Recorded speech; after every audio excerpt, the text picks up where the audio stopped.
आज कहानी है ऐसे झगड़े की जिसका मुख्य कारण है मात्र 35 एकड़ जमीन। नमस्कार, गुड इवनिंग दोस्तों, मैं प्रतिमा मिश्रा। यह 35 एकड़ जमीन दुनिया के विवादित हिस्सों में से एक है, क्योंकि इस पर 3 बड़े धर्म दावा करते हैं। इस दावेदारी के चलते कई युद्ध हुए और तनाव बना रहा। यह मामला है यरूशलेम का। 4 दीवारी से घिरे इस भव्य टेम्पल के स्थल पर ही अब यहूदियों के महत्वपूर्ण स्थल टेम्पल माउंट, पवित्र परिसर और पश्चिमी दीवार स्थित है, और यहीं पर मुसलमानों की अल अक्सा मस्जिद, डोम ऑफ द रॉक और ईसाइयों का church of the Holi sculpture स्थित है। किले नुमा 4 दीवारी से घिरे पवित्र परिसर में यहूदी प्रार्थना के लिए इकट्ठे होते हैं। इस परिसर की दीवार बहुत ही प्राचीन और भव्य है। यह पवित्र परिसर ओल्ड सिटी का हिस्सा है। पहाड़ी पर से इस परिसर की भव्यता देखते ही बनती है। इस परिसर के ऊपरी हिस्से में तीनों धर्मों के पवित्र स्थल हैं। उक्त पवित्र स्थल के बीच भी एक परिसर है। पहाड़ी पर से इस परिसर की भव्यता देखते ही बनती है। इस परिसर के ऊपरी हिस्से में तीनों धर्मों के पवित्र स्थल हैं। उक्त पवित्र स्थल के बीच भी एक परिसर है। दीवार के पास तीनों ही धर्मों के स्थल हैं। यहाँ एक प्राचीन पर्वत है जिसका नाम जैतून है। इस पर्वत से यरूशलेम का खूबसूरत नज़ारा देखा जा सकता है। इस पर्वत की ढलानों पर बहुत सी प्राचीन कब्रें हैं।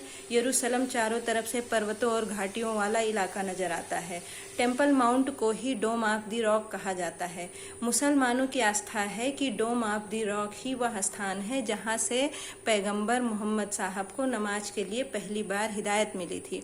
हालांकि कुछ लोगों का मानना है कि Dome of the Rock Temple Mount और अल अक्सा मस्जिद के बीच है। दरअसल यहाँ एक चट्टान पर गुम्बद बना हुआ है और माना जाता है कि यहीं से पैगंबर मोहम्मद जन्नत गए थे। पैगंबर मोहम्मद से जुड़े होने के कारण यह मुसलमानों का तीसरा सबसे पवित्र स्थल है। यरूशलेम की अल अक्सा मस्जिद को अल हरम अल शरीफ के नाम से भी जानते हैं। मुसलमान इसे तीसरा सबसे पवित्र स्थल मानते हैं। उनका विश्वास है कि यहीं से हजरत मोहम्मद जन्नत की तरफ गए थे और अल्लाह का आदेश लेकर पृथ्वी पर लौटे थे। इस मस्जिद के पीछे ही पश्चिम की दीवार कहलाती है। यहाँ नीचे बड़ा सा परिसर है। इसके अलावा मुसलमानों के और भी पवित्र स्थल हैं, जैसे कुव्वत, अल सकारा, मुसाला, मरवान तथा गुम्मदे अल सखरा भी प्राचीन मस्जिदों में शामिल है। ईसाइयों के लिए भी यह शहर बहुत महत्व रखता है, क्योंकि यह शहर ईसा मसीह के जीवन के अंतिम भाग का गवाह है। ईसाइयों का विश्वास है कि ईसा एक बार फिर यरूशलेम आएंगे और पुराने शहर की दीवारों से सटा एक प्राचीन पवित्र चर्च है, जिसके बारे में मान्यता है कि यहीं पर प्रभु यीशु पुनः जी उठे थे। माना यह भी जाता है कि यहीं ईसा के अंतिम भोज का स्थल है। यह चर्च ईसाई क्वार्टर के इलाके में है। अब आप झगड़े का मुख्य कारण समझ गए होंगे। 7 अक्टूबर को गाजा से इजराइल पर कई रॉकेट दागे गए और फिलिस्तीन आतंकवादियों ने इजराइल में घुसपैठ की। इन हमलों में इजराइल के हजारों लोगों की मौत हो गई।